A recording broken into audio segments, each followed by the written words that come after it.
ഓം പാർത്ഥായ പ്രതിബോധിതാം ഭഗവതാം നാരായണേന സ്വയം വ്യാസേന ഗ്രഥിതാം പുരാണമുനിന മധ്യേ മഹാഭാരതം അദ്വൈതാമൃതവർഷിണീം ഭഗവതീം അഷ്ടദശാധ്യായനീം അംബ ത്വാമനുസന്ധധാമി ഭഗവദ്ഗീതേ ഭവദ്വേഷിണീ.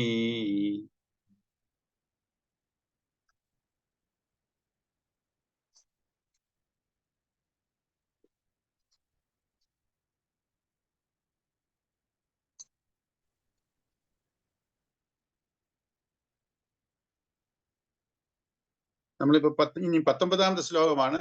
ഇന്നലെ 18 വരെ കഴിഞ്ഞായിരുന്നു. പ്രീതോന് വായിക്കാമോ?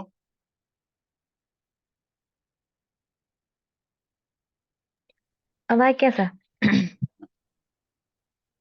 ശ്ലോകം വായിക്കാനാണോ സാർ? ശ്ലോകവും അതിന്റെ മീനിങ്ങും.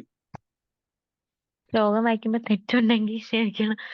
യ ഏനം വേത്തി ഹന്താരം യശൈനം മന്യതേ ഹതം ഊഭൗ തൗ ന വിജാനീതോ നായം ഹന്തി ന ഹന്യതേ.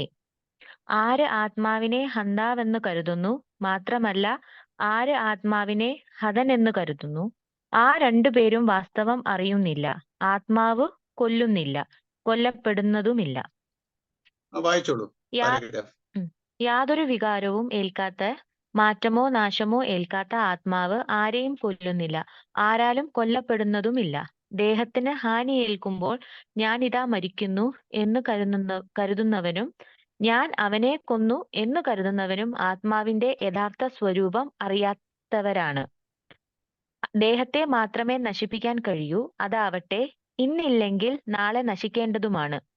ദേഹാഭിമാനിയായ ജീവൻ അഥവാ അഹങ്കാരമാണ് ദേഹനാശത്തിൽ ഞാൻ മരിക്കുന്നു എന്ന് വ്യാമോഹിക്കുന്നത്.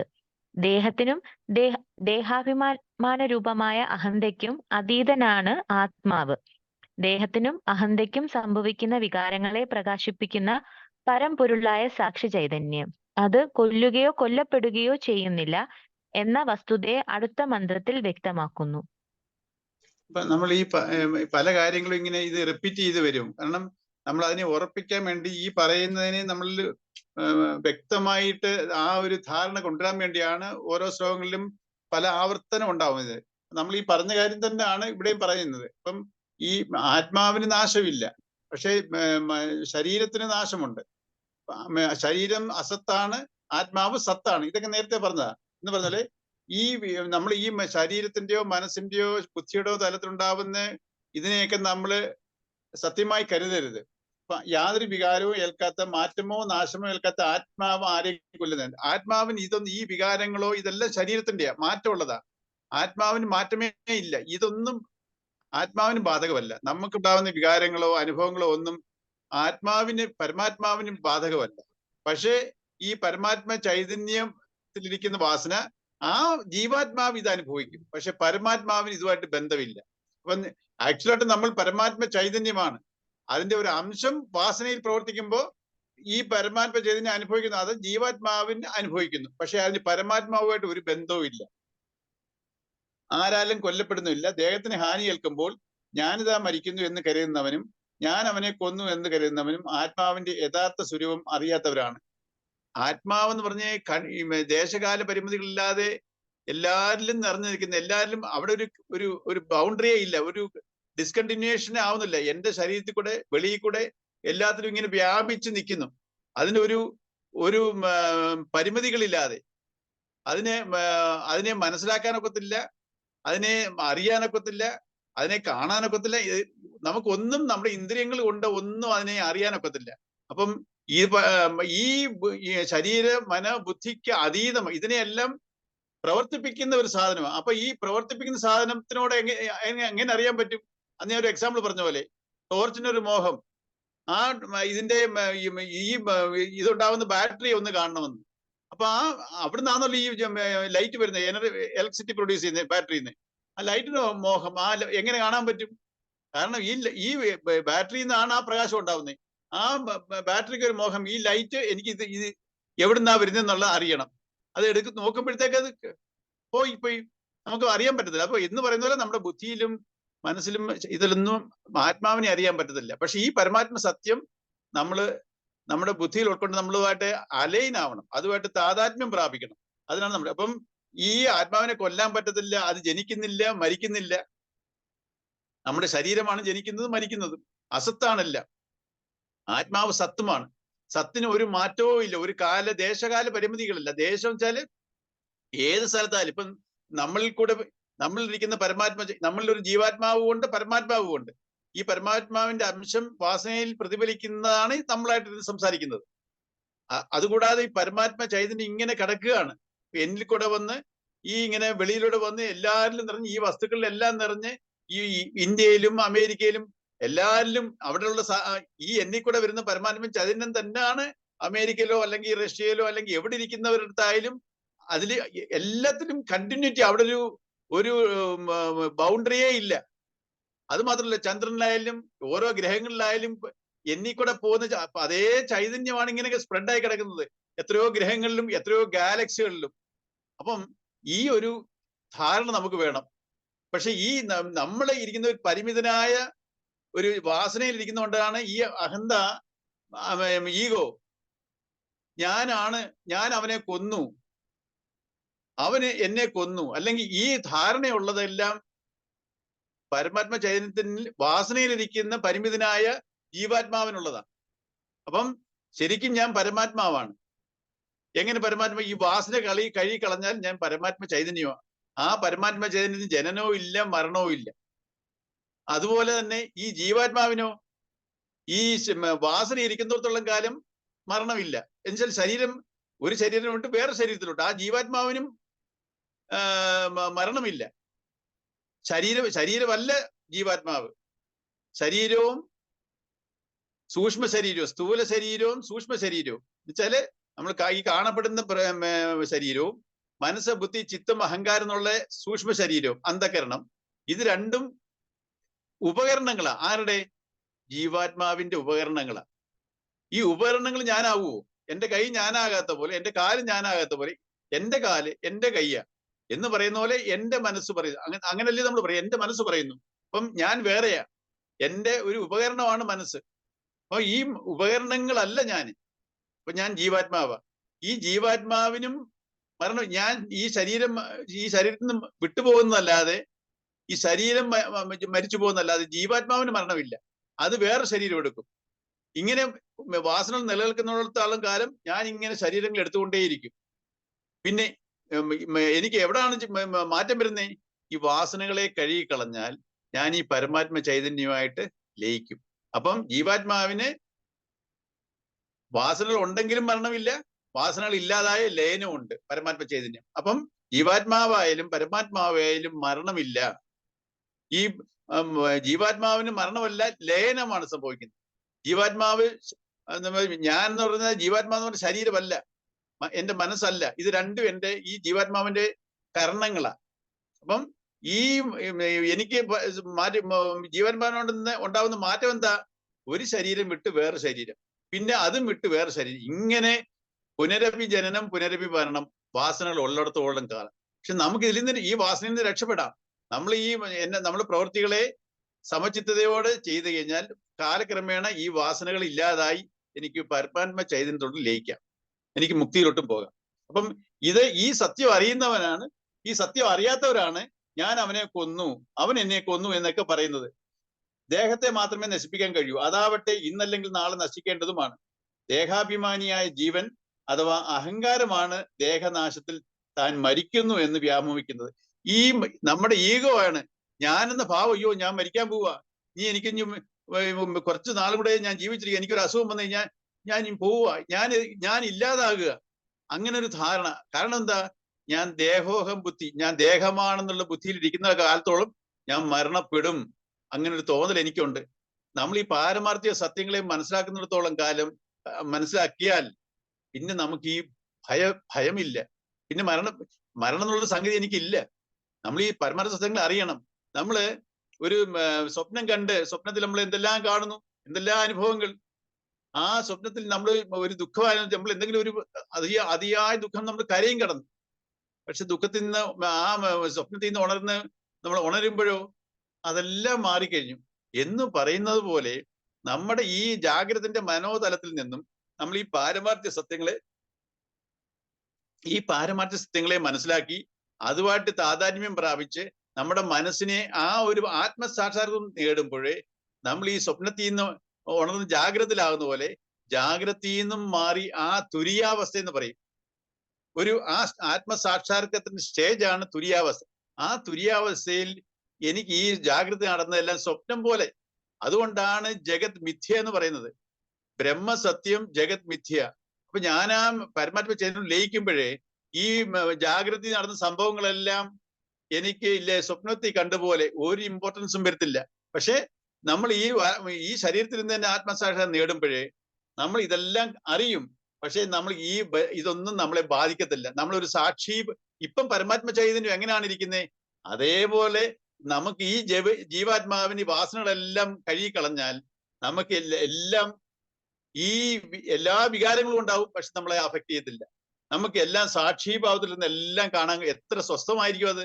അപ്പൊ നമ്മൾ ഈ പാരമാർത്ഥ സത്യങ്ങളെ ഉൾക്കൊണ്ട് എന്നുവെച്ചാൽ അറിവിൽ ഉൾക്കൊണ്ട് അതിനെ അനുഭവമാക്കി ഞാൻ എൻ്റെ കർമ്മങ്ങളിൽ കൂടി വാസനകളെ റിമൂവ് ചെയ്യാൻ നമ്മൾ പ്രയത്നിക്കണം, പരിശീലിക്കണം. അപ്പൊ അതാ ഇവിടെ അർജുനന്റെ വിഷമം എന്താ? അയ്യോ, ഞാൻ എൻ്റെ മുത്തശ്ശനെ കൊല്ലാൻ പോവാ, അല്ലെങ്കിൽ എൻ്റെ ഗുരുവിനെ കൊല്ലാൻ പോവുക. അപ്പൊ ഈ അർജുനൻ ശരീരം എന്നുള്ള തോന്നലിൽ ഒരു ഇതിൽ കൺസെപ്റ്റിൽ ഇരിക്കുന്നതുകൊണ്ടാണ് ഞാൻ ഗുരുവിനെ കൊല്ലുന്നു എന്നുള്ളത് വന്നി. ആര് കൊല്ലുന്നു? ഇവിടെ ദേഹങ്ങളെ പരസ്പരം കൊല്ലാൻ ഒക്കുവോ? ജീവാത്മാക്കൾ ആ ഭീഷ്മർ എന്ന് പറയുന്ന ഒരു ജീവാത്മാവ, ശരീരമല്ല. അർജുൻ എന്ന് പറയുന്ന ഒരു ജീവാത്മാവ, ശരീരമല്ല. അപ്പം ഈ ശരീരമാകുന്ന ദ്രോണരെ അല്ലെങ്കിൽ പിതാമഹനെ കൊല്ലുന്നു എന്ന് പറയുന്നു. എത്ര അബദ്ധ ധാരണയാത്. സൂക്ഷ്മമായിട്ട് ചിന്തിക്കുമ്പോൾ സത്യം അതല്ല. ശരീരങ്ങളൊന്നും അവരവരല്ല, അവരുടെ ഒരു മിഥ്യാരൂപമാ. യഥാർത്ഥ ഞാൻ അവരെന്ന് പറഞ്ഞ പരമാത്മ ചൈതന്യമാ. ആ ചൈതന്യത്തിനെ ആർക്കും നശിപ്പിക്കാനൊക്കത്തില്ല. അപ്പം ഈ പരമാർത്ഥ സത്യം മനസ്സിലാക്കാതെ അർജുനന്റെ വിഷമം എന്നുള്ളത് ഇവിടെ സമർത്ഥിക്കുകയാണ് കൃഷ്ണൻ. അപ്പം ഇതിന് പക്ഷെ ഒരു കാര്യമുണ്ട്. നമ്മൾ ഈ ആത്മീയമായിട്ടുള്ള കാര്യങ്ങള് നമ്മൾ മറ്റുള്ളവർക്കടുത്ത് പെരുമാറാനല്ല, ഇത് നമ്മുടെ ദുഃഖവും നമ്മുടെ ഇതിനെ മാറ്റാനായിട്ടാ. നമ്മൾ ഓരോ കാലത്തും ജീവിച്ചിരിക്കുമ്പോൾ വ്യാവഹാരികതയില് നമ്മൾ ആ കാലഘട്ടത്തിനനുസരിച്ചുള്ള നിയമങ്ങളൊക്കെ അനുസരിക്കാൻ ബാധിച്ചിന്. ഞാൻ അയാളെ കൊല്ലുന്നില്ലെന്ന് പറഞ്ഞിട്ട് ഒരാളെ കൊന്നിട്ട് ഞാൻ കൊന്നിട്ടില്ല, അത് ആത്മാവാണ് എന്നും പറഞ്ഞുകൊണ്ട് നമ്മൾ ഇരുന്ന് കഴിഞ്ഞാൽ നമ്മൾ അപകടത്തിൽ ചാടും. ഇതൊക്കെ നമ്മൾക്ക് ദുഃഖമില്ലാതിരിക്കും. നമ്മൾ പാരമാർത്ഥ സത്യങ്ങളെ അറിഞ്ഞിട്ട് ഈ ആത്മീയമായിട്ടുള്ള കാര്യങ്ങളെ അറിഞ്ഞ് വ്യാവഹാരികയിൽ നമ്മൾ പ്രവൃത്തികളെ റിഫോം ചെയ്യാൻ വേണ്ടിയാണ് ഈ സത്യങ്ങൾ മനസ്സിലാക്കുന്നത്. അല്ലാതെ ഈ സത്യങ്ങൾ അനുസരിച്ച് ഞാൻ പ്രവർത്തിക്കാൻ തുടങ്ങരുത്. ആരും ഞാൻ ആത്മാവാണ്, ഞാൻ ശരീരമല്ല എന്ന് പറഞ്ഞിട്ട് അയാളും ആത്മാവാണ് ശരീരമല്ല പറഞ്ഞിട്ട് എനിക്കൊരാളെ കൊല്ലാൻ പറ്റുമോ? ഏതെങ്കിലും കാരണം കൊണ്ട് കൊന്നുകൂടാ. പക്ഷേ ഈ ധർമ്മത്തിന് വേണ്ടി ഹിംസ ചെയ്യാം. പക്ഷെ അതാ പറഞ്ഞേ, ഓരോ ചെറിയ കാര്യത്തിനും നമ്മൾ ഈ ഒരു തത്വങ്ങളെ എടുത്ത് നമ്മുടെ ജസ്റ്റിഫിക്കേഷന് വേണ്ടി എടുത്ത് ഓരോന്ന് പ്രവർത്തിക്കാനല്ല ഉള്ളതല്ല ഈ പാരമാർത്ഥ്യ സത്യം. നമ്മുടെ മനസ്സിന്റെ നില ഉയർത്താനാണ്, നമ്മുടെ കർമ്മങ്ങളെ ധർമ്മത്തിന് കൊണ്ടുവരാൻ വേണ്ടിയുള്ള ഇതെല്ലാം നമ്മൾ മനസ്സിലാക്കുന്നത്. അല്ലാതെ ഇതിനെ മിസ്യൂസ് ചെയ്യാനുള്ള സംഗതികളല്ല. അപ്പം ഇതാണ് ഈ പറയുന്നത്. അതുപോലെ നിത്യപരിണാമയ ഈ ജഗത്തിന് ഉണ്മയായി ഇതിൽ വ്യാപിച്ചു അല്ലല്ല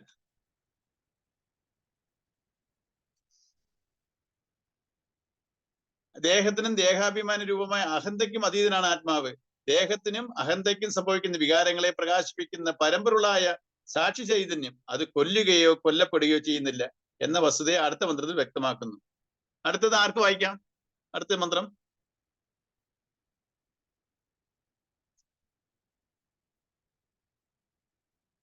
ഗീതിച്ച് വായിക്കാവോ? വായിക്കാൻ ശരിക്കും അറിയത്തില്ല, എന്നാലും വായിക്കാം. ന ജായതേ മ്രിയതേ വാ കദാചിത് ന്യായം ഭൂത്വാ പപിതാവാ ന ഭൂയ അജോ അജോ നിത്യ ശാശ്വതോയം പുരാണോ ന ഹന്യതേ ഹന്യമാനേ ശരീരേ. ഇവൻ ആത്മാവ് ഒരിക്കലും ജനിക്കുന്നില്ല, മരിക്കുന്നുമില്ല, ഉണ്ടായിട്ട് പിന്നെ ഇല്ലാതാകുന്നുമില്ല. അജനും നിത്യനും ശാശ്വതനും പണ്ടേ ഉള്ളവനും നൂതനവുമായ ആത്മാവ് ദേഹം നശിക്കുമ്പോഴും നശിക്കുന്നുമില്ല. ശരീരത്തിന്റെ വികാരങ്ങളൊന്നും ആത്മാവിനെ ബാധിക്കുന്നില്ല എന്ന് കാണിക്കുകയാണ്. ദേഹത്തിന് പല മാറ്റങ്ങളും സംഭവിക്കുന്നു. ദേഹാഭിമാനികൾക്ക് അവ ദുഃഖങ്ങളായി അനുഭവപ്പെടുകയും ചെയ്യുന്നു. ജനനം, നിലനിൽപ്പ്, വളർച്ച, തളർച്ച, രോഗം, മരണം എന്നീ വികാരങ്ങൾക്ക് എല്ലാവരും വിധേയരായിത്തീരുന്നു. സംസാരിയായ ജീവന് ഇവയൊക്കെയും ദുഃഖഹേതുക്കളാണ്. പറയപ്പെട്ട ശരീരധർമ്മങ്ങൾ ഒന്നും തന്നെ ആത്മാവിനില്ല. അത് നിർവികാരനും അവിനാശിയുമാണെന്ന് ഈ മന്ത്രം സൂചിപ്പിക്കുന്നു. ബാക്കി വായിക്കാനോ? അല്ല, ഇതേ നമ്മൾ ഈ ശരീരത്തിന്റെയും ആത്മാവിന്റെയും ഓരോ കാര്യങ്ങൾ പറഞ്ഞുകൊണ്ടിരിക്കുകയാണ്. ഇവൻ ആത്മാവ് ഒരിക്കലും ജനിക്കുന്നില്ല, മരിക്കുന്നുമില്ല, ഉണ്ടായിട്ട് പിന്നെ ഇല്ലാതാകുന്നുമില്ല. അജനും നിത്യനും ശാശ്വതനും, ജനിക്കാത്തവനും നിത്യമായിട്ടുള്ളവനും ശാശ്വതനും എന്നേക്കുള്ളവനും പണ്ടേക്കുള്ളവനും നൂതനുമായ പരമാത്മാവ് ദേഹം നശിക്കുമ്പോഴും നശിക്കുന്നില്ല. ശരീരത്തിന്റെ വികാരങ്ങളൊന്നും ആത്മാവിനെ ബാധിക്കുന്നില്ല എന്ന് കാണിക്കുക. ദേഹത്തിന് പല മാറ്റങ്ങളും സംഭവിക്കുന്നു. ദേഹാഭിമാനികൾക്ക് അവ ദുഃഖങ്ങൾ. നമ്മൾ ദേഹം എന്നുള്ള ധാരണ ഇരിക്കുന്നിടത്തോളം കാലം നമുക്ക് ഈ ദുരിതങ്ങളെല്ലാം ഉണ്ട്. എന്തോ ദുരിതം? ജനിച്ച് നമ്മൾ ഈ ജനനത്തിൽ ഓരോ കാലഘട്ടവും നമുക്ക് ദുരിതമാണ്. പക്ഷെ ആ കാലഘട്ടം കഴിയുമ്പോഴാണ് നമ്മൾ മനസ്സിലാക്കുന്നത് അത് എത്രയോ നല്ലതായിരുന്നു. ഇപ്പൊ ജനിച്ചതിനെ കുറിച്ച് നമുക്ക് ഇതില്ല. ആ ബാല്യകാലത്ത് നമുക്ക് ഓരോ വിഷമങ്ങൾ വരുക. ഇപ്പൊ നമുക്ക് ആലോചിച്ച് നോക്കി, നമ്മൾ ആ ബാല്യകാലത്തിലെ കുട്ടികളൊക്കെ കരയുന്നു. നമ്മളും എത്രയോ കരഞ്ഞിട്ടുണ്ട്. ആ സമയത്ത് ഒരു മുട്ടായി കിട്ടാത്തതിനോ അല്ലെങ്കിൽ ഒരു കളിപ്പാട്ടം വേറെ കുട്ടി എടുത്തിട്ട് പോയതിനോ ഞാൻ ഏങ്ങി കരയും. ആ കുട്ടിക്ക് ആ വേദന എന്തുവേണ്ടി അസഹനീയമാ. പക്ഷെ ഒരു മുതിർന്ന ഒരാൾക്കറിയാം അത് ആ ദുഃഖത്തിന് ഒരു കാരണവും ഇല്ല. അതൊരു അടിസ്ഥാനമില്ലാത്ത കാരണമാ. അത് മനസ്സിലാക്കാതെ കുഞ്ഞായതുകൊണ്ട്, ബാല്യത്തിലായതുകൊണ്ട് കരയുക. പക്ഷെ ആ കുഞ്ഞിന്റെ നിലയോ അത് ഏങ്ങി കരയും. വിമ്മിഷ്ടം അതിന്റെ ദുഃഖം അതിനെ അറിയാവൂ. പക്ഷെ ഒരു പ്രായപൂർത്തിയായ ഒരാള് അതിന്റെ ദുഃഖം കാണുന്നത് എങ്ങനെയാ?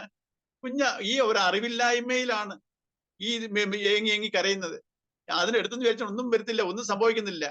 ഇതേപോലാണ് നമ്മുടെ അവസ്ഥ. നമ്മളിങ്ങനെ ഓരോ ദുഃഖ പ്രതിസന്ധികളിൽ നമ്മൾ ഇരുന്ന് കരയുകയും നമ്മളല്ലെങ്കിൽ അട്ടഹസിക്കുകയും ഒക്കെ ചെയ്യുമ്പോഴേ ഈ നില വിട്ട് പരമാത്മ ചെയ്യുന്നിട്ട് അടുത്ത ഒരാള്, കാരണം എന്റെ മനോനില ഉയർന്ന ഒരാള് അത്രയ്ക്കും ഈ പാരമാർത്ഥ സത്യങ്ങളെല്ലാം അറിഞ്ഞപ്പോഴേ ഇത് ശരീര മനോബുദ്ധികളിൽ നിന്ന് അഹങ്കരിച്ചും സന്തോഷിക്കുകയും നെകളിക്കുകയും ദുഃഖത്തിൽ ആഴ്ന്നു പോവുകയും ഇത് ഒരു കാര്യവും ഇല്ല എന്നുള്ള നമുക്ക് നമ്മുടെ മനസ്സിന്റെ നില ഉയരുമ്പോഴത്തേക്ക് നമുക്ക് ആ ഒരു ധാരണ ഉണ്ടാവും. പക്ഷെ നമ്മൾ ഈ ഒരു പാരമാർത്ഥ സത്യങ്ങളെ അറിയാതെ നമ്മൾ ഈ അനുഭവങ്ങളിൽ മുങ്ങിത്താഴുമ്പോഴോ നമ്മൾ അതാണ് ഞാൻ, ശരീരമാണ് ഞാൻ, എനിക്ക് ദുഃഖമാണ്, അല്ലെങ്കിൽ എനിക്ക് ഇനി രക്ഷയില്ല, എന്റെ ജീവിതം നശിപ്പിച്ച് ഇനി എനിക്ക് ഇങ്ങനെ ജീവിക്കാൻ പറ്റത്തില്ല. ഇങ്ങനെ ഓരോരുത്തരും സൂയിസൈഡിലോട്ട് പോകുന്നതിന്റെ കാരണം ഇതാ. ഈ സത്യങ്ങളെ മനസ്സിലാക്കാതെ ഞാൻ ഇതിനപ്പുറം എനിക്കൊരു വേറെ വഴിയില്ല, എന്റെ അവസാനമാണ്, എനിക്ക് ഇനി രക്ഷയില്ല എന്നൊക്കെ അങ്ങ് സങ്കല്പിച്ച് അങ്ങ് അതിലോട്ടങ്ങ് മുഴുകി താഴുക. അപ്പൊ നമുക്ക് നോക്കി ഇതെല്ലാം മനസ്സിലാക്കിയ ഒരാള്, ഒരു സത്യദർശി, ഈ തത്വങ്ങളൊക്കെ അറിയാവുന്ന ഒരാള് അതിനെ എങ്ങനെ നോക്കിക്കാണും? ഒരു വലിയ ഒരാള് കുട്ടി എങ്ങനെ കരയുന്ന അതേപോലെ നോക്കിക്കാണും. അപ്പൊ നമുക്ക് എല്ലാവർക്കും ഉണ്ടാവേണ്ട ഒരു സ്റ്റേജ് എന്തുവാ? നമ്മൾ ഈ ദുരിതത്തിൽ നിന്നൊക്കെ നമുക്ക് കരകയറണമെന്നുണ്ടെങ്കിൽ ഇതിനെയൊക്കെ നമ്മുടെ മനോഭാവം മാറണം. നമ്മൾ എന്തുവാണ്, ഞാൻ ആരാണെന്നും ഈശ്വരൻ ആരാണെന്നും നമ്മൾക്ക് ഒരു ശരിക്കും ഒരു ഉറപ്പ് വന്നാൽ നമ്മൾ ഈ അനുഭവങ്ങളെ, നല്ലതും ചീത്തയും അനുകൂലവും പ്രതികൂലവുമായിട്ട് വരുന്ന അനുഭവങ്ങളെ നമ്മളെ ഒരു സാക്ഷിഭാവത്തിൽ എല്ലാം നമുക്ക് അതിലാണ് ഒരു ശാന്തത വരുന്നത്. ശാന്തി. നമുക്ക് ദുഃഖവും ഇല്ല, അമിതമായ സന്തോഷവും ഇല്ല. നമ്മൾ എല്ലാത്തിനെയും ആ ഒരു രീതിയിൽ നോക്കി കാണുമ്പോഴേ നമ്മുടെ ഈ ദുരിതങ്ങളെല്ലാം ഇല്ലാതാവും. പക്ഷേ നമ്മൾ ഈ പാരമാർത്ഥ്യ സത്യങ്ങളെ അറിയുന്നുണ്ട്. എനിക്ക് അനുകൂല സാഹചര്യങ്ങളെ ഉണ്ടാവത്തുള്ളൂ, പ്രതികൂല സാഹചര്യങ്ങൾ ഉണ്ടാവത്തില്ല, ഗീത പഠിച്ചാൽ പിന്നെ എനിക്ക് കഷ്ടകാലം വരത്തില്ല, അങ്ങനെ വിചാരിക്കരുത്. നമ്മുടെ കാർമിക് എഫക്റ്റ്, നമ്മുടെ കർമ്മഫലം നമ്മളിൽ വന്നിരിക്കും. നമ്മൾ ആത്മസാക്ഷാത്കാരം നേടിയാൽ പോലും ഈ ശരീരം ജനിക്കുമ്പോൾ ഒരു കാർമിക് എഫക്ട്, ഒരു സഞ്ചിത കർമ്മത്തിലാണ് ഈ ശരീരം വന്നിരിക്കുന്നത്. ഈ ശരീരത്തിൽ ഇരുന്നുകൊണ്ട് ഞാൻ എന്റെ മനസ്സിനെ ഉയർത്തി എന്റെ ഈ ശരീരത്തിൽ ജീവൻ വിടുന്നതിന് മുമ്പ് എന്റെ മനസ്സ് ആത്മസാക്ഷാത്കാരം നേടിയാൽ ആ ഒരു അവസ്ഥയിൽ ഞാൻ പക്ഷെ എന്റെ ശരീരത്തിന് പ്രാരബ്ധം അനുഭവിക്കേണ്ടി വരും. എന്റെ ശരീരത്തിന് എന്തെല്ലാം പ്രാരബ്ധം ഉണ്ടോ, ഞാൻ കൊണ്ടുവന്നിട്ടുണ്ടോ, ആ പ്രാരബ്ധം തീരാതെ ശരീരത്തിൽ നിന്ന് ജീവൻ വിടത്തില്ല. പക്ഷെ എന്റെ മനസ്സ് ശരീരമായിട്ട് ബന്ധമില്ലാതെ ഞാൻ സാക്ഷിഭാവത്തിലിരുന്ന് ഇതിനെയെല്ലാം ഞാൻ എനിക്ക് ദുഃഖവുമില്ല സന്തോഷവും ഇല്ലാത്ത ഒരു കണ്ടന്റ് ആയിട്ടുള്ള എനിക്ക് ദുഃഖവും ഇല്ല സന്തോഷവും ഇല്ല. അതെന്ന് വെച്ചാൽ ഒരു മന്ദതയല്ല ഉദ്ദേശിക്കുന്നത്. വളരെ അതൊക്കെ നിങ്ങൾക്ക് ചില സന്യാസിമാരിൽ കാണാൻ സന്യാസി ചില ശരിക്കുമുള്ള ആത്മീയമായിട്ട് വരുന്നവരുടെ മുഖത്ത് നോക്കിയാൽ ആ ഗാംഭീര്യം കാണാം. അവരിൽ തളർച്ചയില്ല, അഹങ്കാര ഒരു മനോഭാവവും ഇല്ല. അവരുടെ മുഖം ശാന്തമായിരിക്കും, പ്രശാന്ത സുന്ദരമായിരിക്കും. അവരുടെ ആ ഫേസ് കട്ട് കണ്ടാൽ തന്നെ അറിയാം. അങ്ങനെയുള്ളവരെ ഈ പാരമാർത്ഥ സത്യങ്ങളെ അറിയുമ്പോൾ പ്രാരബ്ധം കൊണ്ട് അവർ ജീവിച്ചിരിക്കും. നമ്മുടെ ഈ ശരീരം വിടുന്നതിന് മുമ്പ് എനിക്ക് ആത്മസാക്ഷ്യം കിട്ടിയില്ലെങ്കിൽ, എനിക്ക് മുക്തി കിട്ടിയില്ലെങ്കിൽ ഞാൻ പിന്നെ ഒരു ശരീരം എടുക്കേണ്ടി വരും. ഈ ശരീരത്തിൽ ഇരിക്കുമ്പോ തന്നെയാണ് എനിക്ക് ഈ മോക്ഷാവസ്ഥ ചില ആത്മസാക്ഷാത്കാരം കിട്ടേണ്ടത് ഈ ശരീരത്തിൽ നിന്ന് ജീവൻ വിട്ടുപോകുന്നതിന് മുമ്പ് കിട്ടേണ്ട ഒരു അവസ്ഥയാ. നമ്മുടെയൊക്കെ ഒരു തെറ്റിദ്ധാരണയുണ്ട്, മരിച്ചിട്ടാണ് മോക്ഷം കിട്ടുന്നത് എന്നുള്ളത്. ഒരു കാലത്തും അല്ല. നമ്മുടെ ശരീരം വിട്ടാൽ, ഈ ശരീരം വിടുന്നതിന് മുമ്പ് മോക്ഷം കിട്ടിയില്ലെങ്കിൽ ഞാൻ ബാലൻസ് ഉള്ളതിന്റെ കർമ്മഫലം കൊണ്ട് വേറെയും ശരീരം എടുക്കേണ്ടി വരും. പക്ഷെ അത് നമുക്ക് ദുഃഖിക്കേണ്ട കാര്യമില്ല. നമ്മൾ എത്രത്തോളം പ്രയത്നം ചെയ്യുന്നു, ആത്മീയമായിട്ട് എത്രത്തോളം പ്രയത്നം ചെയ്യുന്നു, അതിനനുസരിച്ചുള്ള ഒരു ഉയർന്ന ജന്മം കിട്ടും, മനുഷ്യജന്മം കിട്ടും. അവിടെ എനിക്ക് ഈ ആത്മീയ സാധനങ്ങളൊക്കെ എനിക്ക് കണ്ടിന്യൂ ചെയ്യാം. ഒന്നീ മോക്ഷം കിട്ടും, അല്ലെങ്കിൽ എനിക്കൊരു ഉയർന്ന ജന്മം കിട്ടും. അപ്പൊ നമ്മൾ ഈ പാരമാർത്ഥ സത്യങ്ങളെ അറിഞ്ഞിട്ട് നമ്മുടെ കർമ്മങ്ങളെ നമ്മൾ ട്രാൻസ്ഫോം ചെയ്യണം. അപ്പം റിഫൈൻ ചെയ്യണം ആൻഡ് റിഫോം ചെയ്യണം. നമ്മളെ റിഫൈനിങ് ചെയ്യണം. നമ്മുടെ വേണ്ടാത്ത കാര്യങ്ങളെല്ലാം മാറ്റി നല്ല കാര്യങ്ങളിലോട്ട് വരണം. കർമ്മങ്ങളെ ശുദ്ധീകരിക്കണം, റിഫൈനിങ് നടത്തണം. അതിനനുസരിച്ച് ഞാൻ പരിവർത്തനം പറയണം, ഈ റിഫോം നടക്കണം. ഈ റിഫൈനിങ്ങും റിഫോമും കൂടെ നമ്മൾ മനഃപൂർവ്വം വരുത്തിയാലേ ഒക്കത്തുള്ളൂ, അല്ലാതെ ഓട്ടോമാറ്റിക്കായിട്ട് സംഭവിക്കത്തില്ല. ഇത് എന്റെ ഈ പാരമാർത്ഥ സത്യങ്ങളെ എന്റെ ബുദ്ധിയിൽ അറിഞ്ഞ് അത് എന്റെ സ്വഭാവത്തിലോട്ടാക്കണം. ഞാൻ അതിന് പ്രയത്നിച്ചേ പറ്റൂ. അതിനാണ്, അത് ശരീരം കൊണ്ടുള്ള പ്രയത്നമല്ല. ഞാൻ രാവിലെ എന്റെ 4 മണിക്ക് എഴുന്നേറ്റു, ഞാൻ കുളിച്ച് വരികയായി, ഞാൻ കുറെ നേരം ധ്യാനിച്ചു എന്ന് പറഞ്ഞിട്ടൊന്നും കാര്യമില്ല. അതുപോലെ കുറച്ച് വൈകുന്നേരവും ബാക്കിയുള്ള കാര്യങ്ങളെല്ലാം നമ്മുടെ കർമ്മങ്ങളിൽ, വാസനാകർമ്മങ്ങളിൽ മുഴുകിക്കൊണ്ടിരുന്നാൽ എനിക്ക് ഇതിനകത്ത് നിന്ന് മുക്തിയില്ല. ഞാൻ എന്റെ മനോഭാവം, ഞാൻ ഈ ജീവിതത്തിനെ കാണേണ്ട രീതി, ഈ പാരമാർത്ഥ സത്യങ്ങൾ ഉൾക്കൊണ്ടുകൊണ്ടുവേണം ഓരോ ചെറിയ കാര്യങ്ങളും, വലിയ വലിയ കാര്യങ്ങളിലല്ല, ഓരോ ജീവിതത്തിൽ ഉണ്ടാകുന്ന ഓരോ ചെറിയ കാര്യങ്ങളിലും എന്റെ ഈ മനോഭാവം ഇതിനെ അടിസ്ഥാനപ്പെടുത്തി ഞാൻ ചിട്ടപ്പെടുത്തിയാൽ എനിക്ക് ഇതിൽ നിന്ന് കരകയറാം. എനിക്ക് എന്റെ മനസ്സിനെ ഉയർത്തി എനിക്ക് മോക്ഷാവസ്ഥയിലോട്ട് എനിക്ക് നീങ്ങാം. അതർവൈസ് എനിക്ക് ഇങ്ങനെ ഓരോ ശരീരങ്ങളെടുത്ത് ഇങ്ങനെ മാറി മാറി പോയിക്കൊണ്ടിരിക്കാം.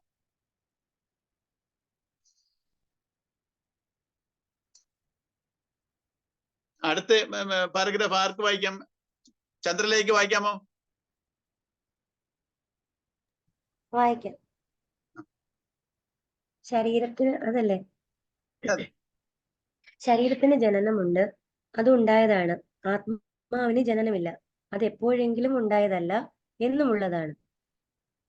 തിരകൾ ഉണ്ടാവുന്നു, നശിക്കുന്നു. കടലാവട്ടെ അവയോടൊപ്പം ഉണ്ടായതല്ല, അവ നശിക്കുമ്പോൾ നശിക്കുന്നതുമില്ല. ജനനമില്ലെങ്കിൽ മരണവുമില്ല, ഉണ്ടായതേ ഇല്ലാതാവും. ആദിയുള്ളതിന് അന്തവുമുണ്ട്. ശിശു ജനിച്ചു എന്ന് പറയുമ്പോൾ ആ ശരീരം ജനിച്ചു എന്നാണ് അർത്ഥം. ജനനത്തിന് മുമ്പ് ആ ശരീരം ഉണ്ടായിരുന്നില്ല. ജനനം ശരീരത്തിനാണ്, ആത്മാവിനല്ല.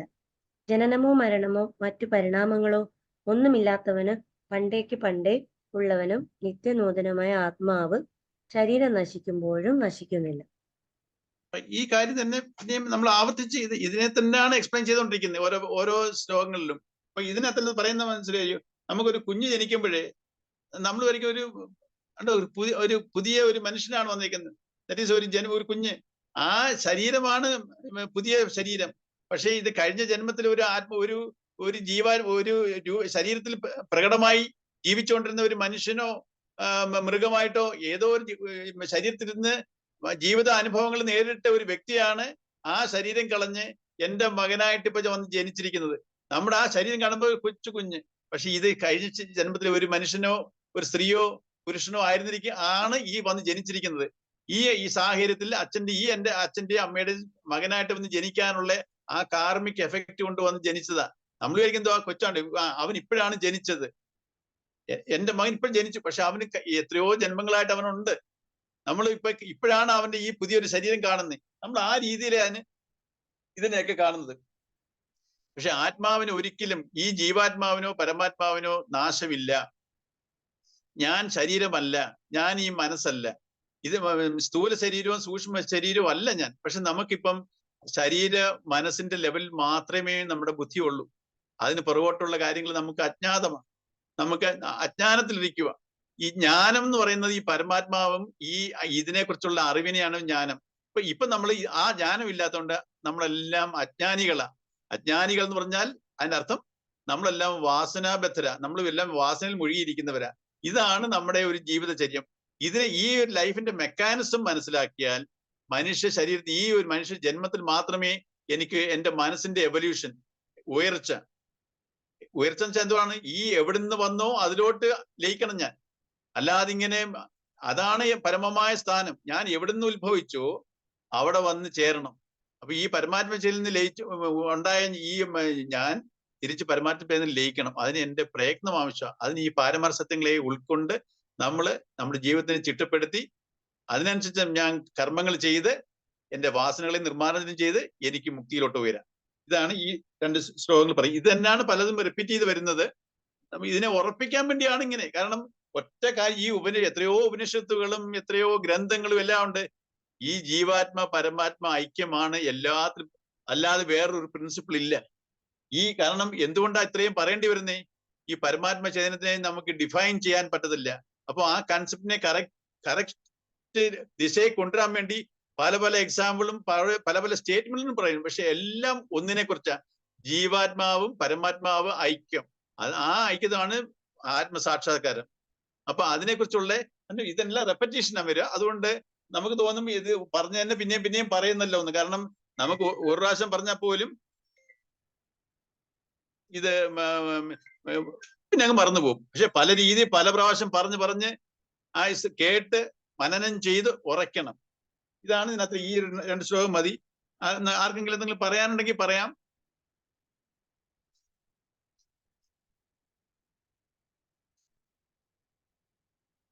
ആർക്കെങ്കിലും എന്തെങ്കിലും പറയാനുണ്ടോ?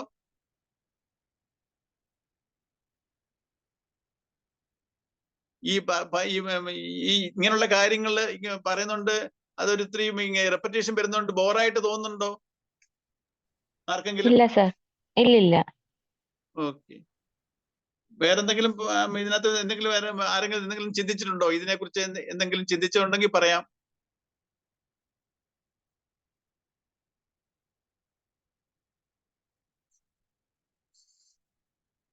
അമ്മോകിന് എന്തെങ്കിലും പറയാനുണ്ടോ? അമ്മോ?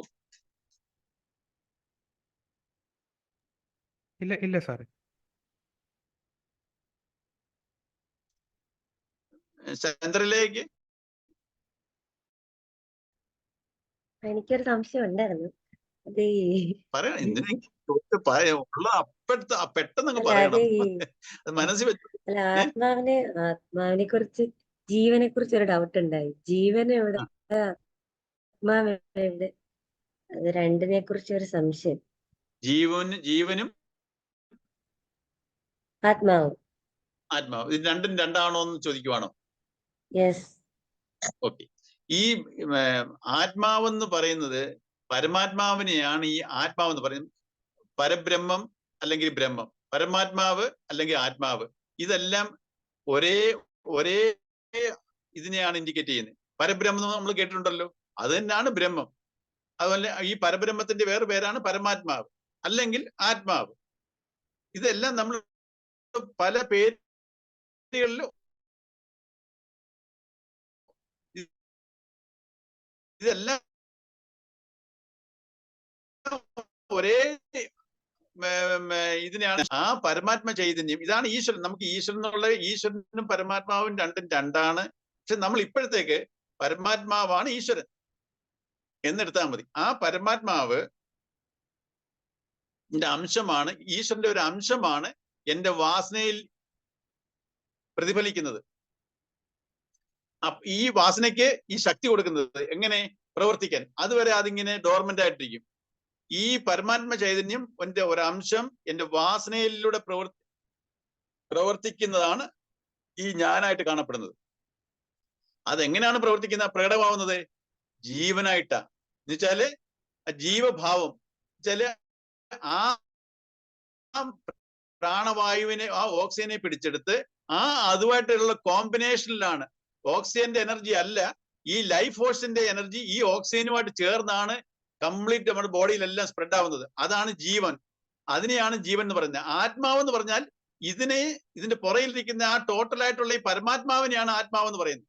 ആ പരമാത്മാവിന്റെ ഒരു അംശം എന്റെ ജീവനായിട്ട് പ്രകടമാകുന്നു. സോ ആത്മാവ് ജീവനല്ല. എന്നുവെച്ചാൽ ജീവാത്മാവും പരമാത്മാവും രണ്ട് എൻറ്റൈറ്റിയാ. പരമാത്മാവിന്റെ ഒരു അംശം അതാ ജീവാത്മാവ്.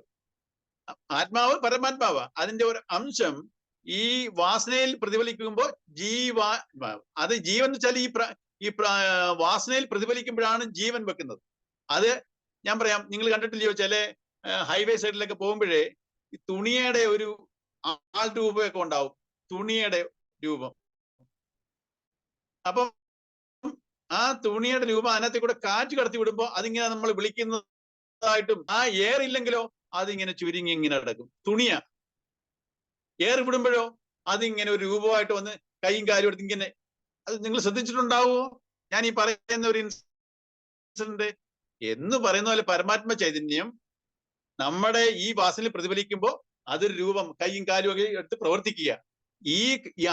ആ ജീവ കൊടുക്കുന്ന പരമാത്മന്റെ ഒരു അംശം നമ്മുടെ വാസനയിൽ പ്രതിഫലിക്കുമല്ലോ, അത് ജീവഭാവത്തിലാ പ്രതിഫലിക്കുന്നത്. ഇപ്പൊ അതാണ് ജീവൻ. ആത്മാവ്, ആ പരമാത്മാവ് ആണ് ആത്മാവ്. ഇപ്പൊ ആ വ്യത്യാസം മനസ്സിലായോ? എന്തെങ്കിലും ഒരു മനസ്സിലായി. ജീവൻ ആത്മാവിന്റെ ഒരംശം ആണെന്നല്ലേ? അതെ, പരമാത്മാവിന്റെ അംശമാണ് ജീവനായിട്ട് അപ്പൊ അത് പ്രകടമാവുന്നത്. രണ്ടും ഒന്നല്ലേ? അപ്പം ഒന്നാണ്. അതുകൊണ്ടാണ് നമ്മളെല്ലാരും അഴുക്കാണ് വ്യത്യാസം, വാസനയാണ് ഡിഫറൻസ്. ബാക്കി എല്ലാരും ഒന്ന്. ഇപ്പൊ നമ്മൾ ഒരേ ഭാവത്തിൽ കാണണം എല്ലാരെയും. ഇപ്പൊ നമ്മളിങ്ങനെ ഒരേ ഭാവത്തിലാണെന്ന് കാണുന്നത്. നമ്മൾ ഈ ആത്മാവിന്റെ ഭാവത്തിനെ കാണുന്നില്ല. നമ്മൾ ഈ വാസനകളെ കണ്ട് അവൻ മോശമാണ്, ഇവള് മോശമാണെന്ന് പറഞ്ഞ് നമ്മളെ എല്ലാരെയും മാറ്റി നിർത്തുക, ചിലരെ അടുപ്പിച്ച് നിർത്തുക. ഇതാ നമ്മൾ ചെയ്യുന്നേ.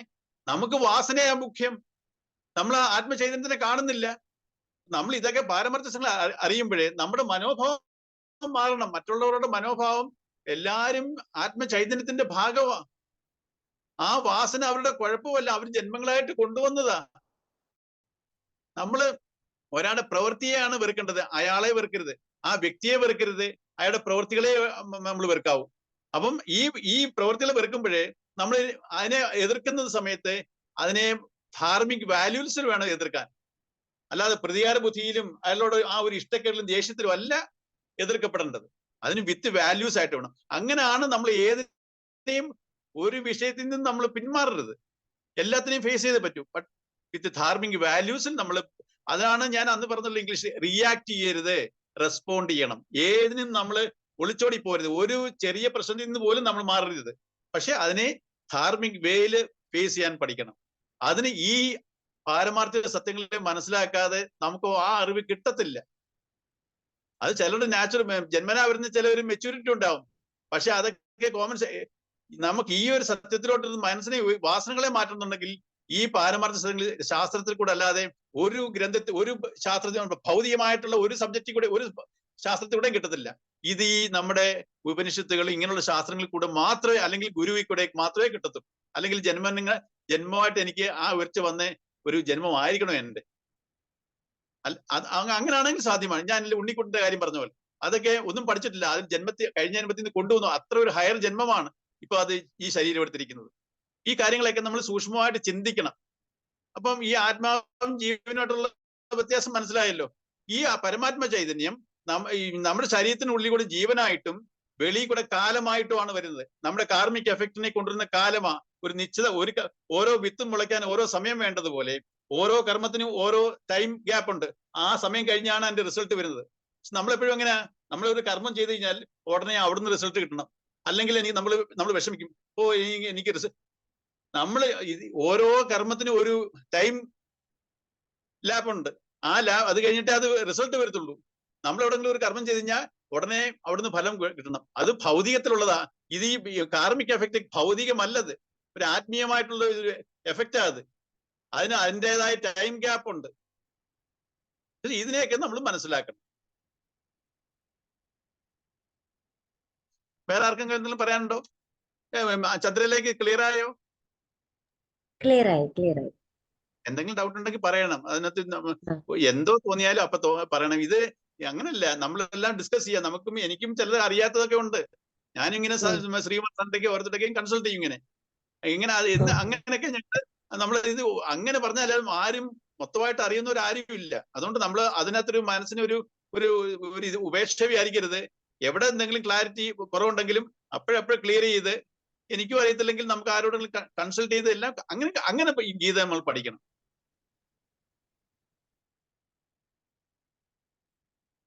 വേറെ ആർക്കെങ്കിലും എന്തെങ്കിലും പറയാനുണ്ടോ?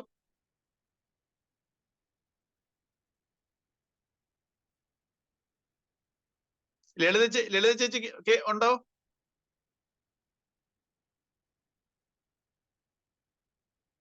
ഷീബ ഇല്ലല്ലേ? ശരി, നമുക്ക് നാളെ എന്താ ശനിയാഴ്ചയാണ്. ഇനി മൺഡേ നമുക്ക് മീറ്റ് ചെയ്യാം. കേൾക്കാമല്ലോ എല്ലാവർക്കും അല്ലേ? നമുക്ക് മൺഡേ മീറ്റ് ചെയ്യാം.